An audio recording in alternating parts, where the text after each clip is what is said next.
Good evening. You're once again welcome to Snappy News with Ewura Esi. My name is Ewura Esi Adda and you are warmly welcome. The headlines. Korle-bu doctor poisons colleague, puts HIV blood into his water. 400 military men deployed to remove illegal miners on River Pra tributaries. Mohammed Ayariga acquitted and discharged over ambulance trial. Our job is to fix problems. We are fixing them, says Vice President Dr. Bawumia. Now the news in detail.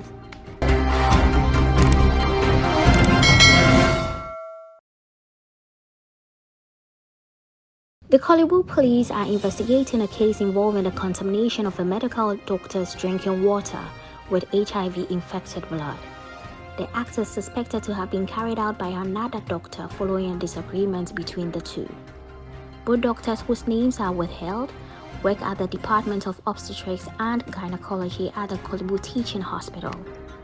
Checks done at the Korle-bu District Police Command indicated that at about 11:30 a.m. on May 6, 2021, a medical doctor accompanied by the lawyer of the Korle-bu Teaching Hospital, Mr. Kwame Chimfi, filed a complaint at the charge office of the police station regarding an attempt to poison the doctor's drinking water.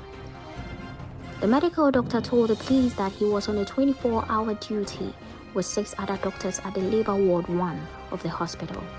At the end of the 24-hour shift, the medical doctor allegedly returned to his consulting room and detected that his drinking water, which he kept in a water bottle in the room, was contaminated.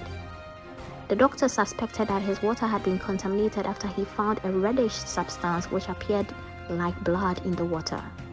Based on the doctor's suspicion, the water in the bottle was clinically tested and it was found that the substance was blood. When the blood was later tested, it came out positive for HIV. The medical doctor told the police that he suspected one of his colleagues and gave his name to the police. He claimed that the two of them had some disagreements while they were on duty at the labor ward.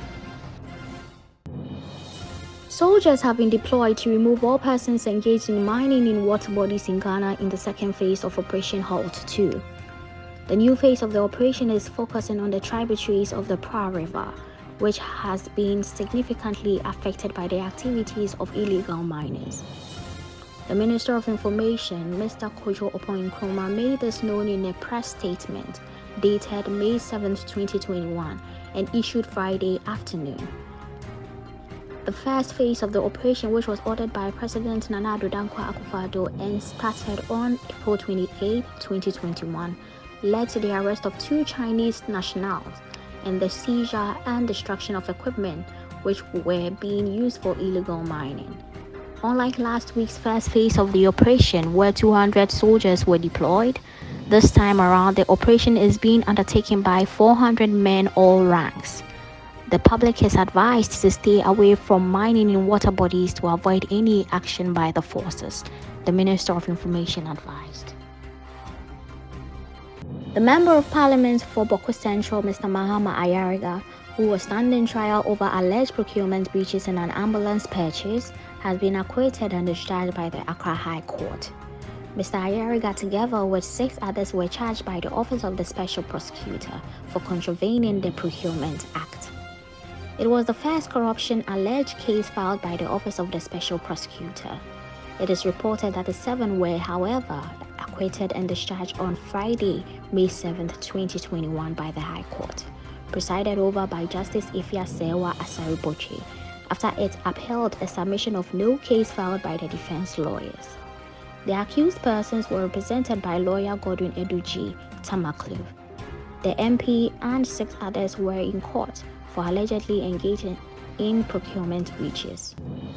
The 7 accused persons were facing 7 counts of conspiracy, abetment, contravention of the procedure for request for quotation, using public office for profit, and transfer of foreign exchange from Ghana through an unauthorized dealer. They pleaded not guilty to all the charges.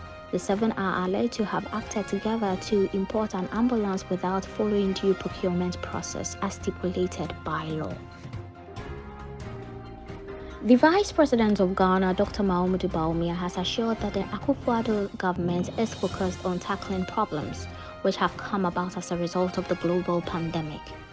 In an apparent response to a section of Ghanaians who have taken to social media to complain about rising cost of fuel and other goods and services, Vice President Bawumia also took to his Facebook page on Thursday morning to acknowledge their concerns and also assure them of government's commitment to solving problems, which he said has been heightened by the effects of the pandemic on world economies.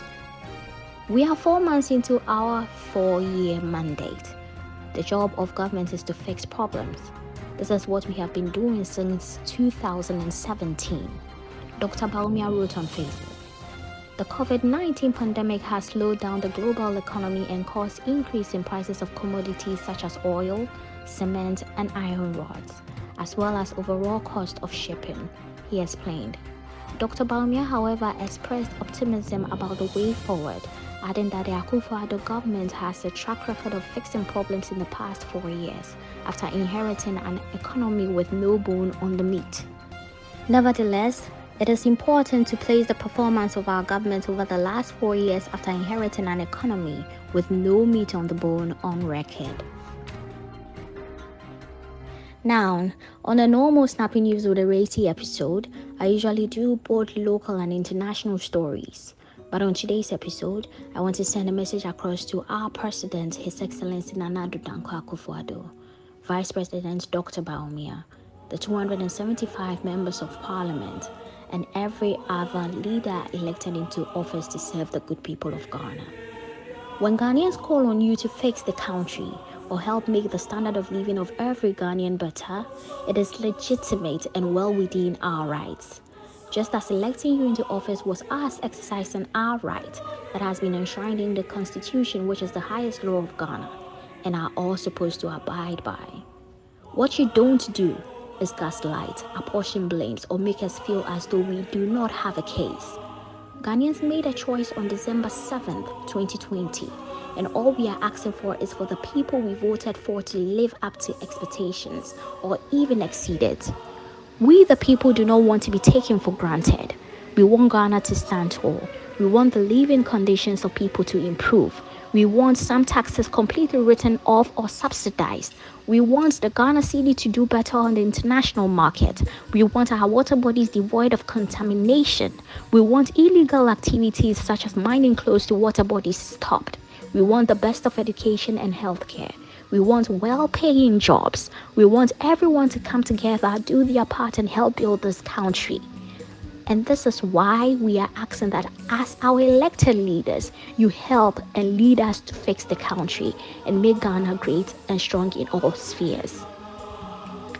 Thanks for watching Snappy News with Ewura Esi. Kindly like, share, comment, and don't forget to subscribe to my YouTube channel. I'll come your way same time next week. Enjoy the rest of your evening.